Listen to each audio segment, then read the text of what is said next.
L'orphelin et le pot de miel. Bienvenue sur la chaîne. Il était une fois.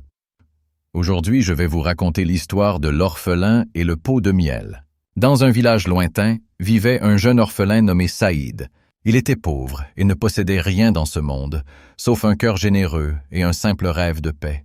Saïd passait ses journées à errer dans les ruelles du village, à aider dans les champs ou à entretenir les vergers.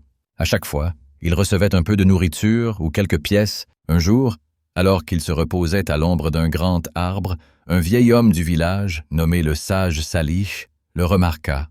Connu pour sa bonté et sa générosité, le sage Salih lui demanda « Pourquoi es-tu assis ici tout seul, mon garçon ?» Saïd répondit doucement « Je ne suis pas seul.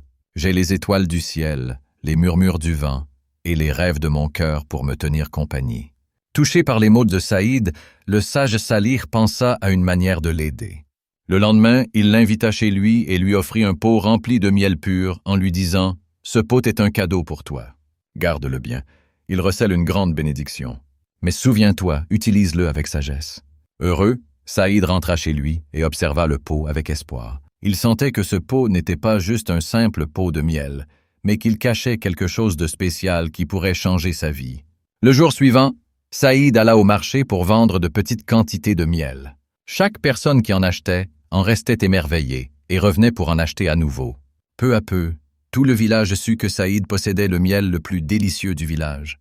Au fil du temps, il commença à économiser quelques pièces et put se procurer un peu de nourriture et de vêtements. Sa situation s'améliorait lentement et chaque jour, il se sentait de plus en plus reconnaissant. Mais après quelques semaines, Saïd remarqua que le pot de miel ne se vidait jamais. Chaque fois qu'il en prenait, le miel se régénérait comme par magie. Intrigué, il décida de retourner voir le sage Salih pour lui poser des questions. Lorsqu'il arriva chez le sage, celui-ci l'accueillit avec chaleur et écouta son histoire avec attention. Saïd expliqua comment le pot ne se vidait jamais et comment il continuait de se remplir, encore et encore. Avec un sourire serein, le sage Salih lui expliqua « Ce pot est béni, Saïd. Il m'a été offert après des années de bienveillance et de compassion envers ceux dans le besoin. En montrant un cœur pur et en étant reconnaissant, tu as reçu cette bénédiction pour surmonter les difficultés de la vie. » Ému par ces mots, Saïd demanda « Mais que dois-je faire à présent ?» Le sage Salih lui répondit « Sache, Saïd, que la vie est faite d'épreuves et de défis. Le bien que tu reçois doit être partagé avec les autres. Ce pot de miel est une grâce divine pour toi.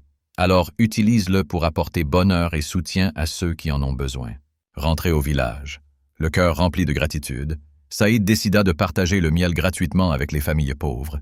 Petit à petit, les villageois commencèrent à entendre parler de son pot de miel miraculeux et vinrent le voir pour lui demander de l'aide.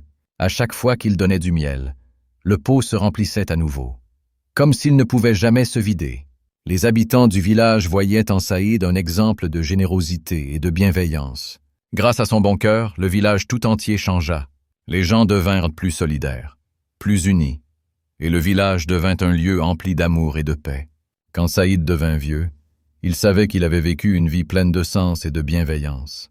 En fin de vie, entouré de tous les villageois, Saïd leur dit « Le secret du bonheur réside dans le don et la générosité. Plus vous donnez avec amour, plus vous serez comblés. » Après sa mort, l'histoire de Saïd et de son pot de miel béni resta gravée dans la mémoire du village. Elle fut racontée aux nouvelles générations comme un exemple de générosité, de partage et de sincérité. Grâce à son héritage, Saïd continua d'inspirer les habitants de son village, prouvant que le vrai bonheur ne réside pas dans ce que nous possédons, mais dans ce que nous offrons. Si cette histoire vous a plu et que vous êtes impatient de découvrir d'autres aventures, n'oubliez pas d'appuyer sur le bouton j'aime et d'activer la cloche pour recevoir toutes nos nouvelles histoires. Partagez cette histoire avec vos amis pour qu'on puisse continuer à explorer ensemble des mondes remplis de mystères et d'émotions.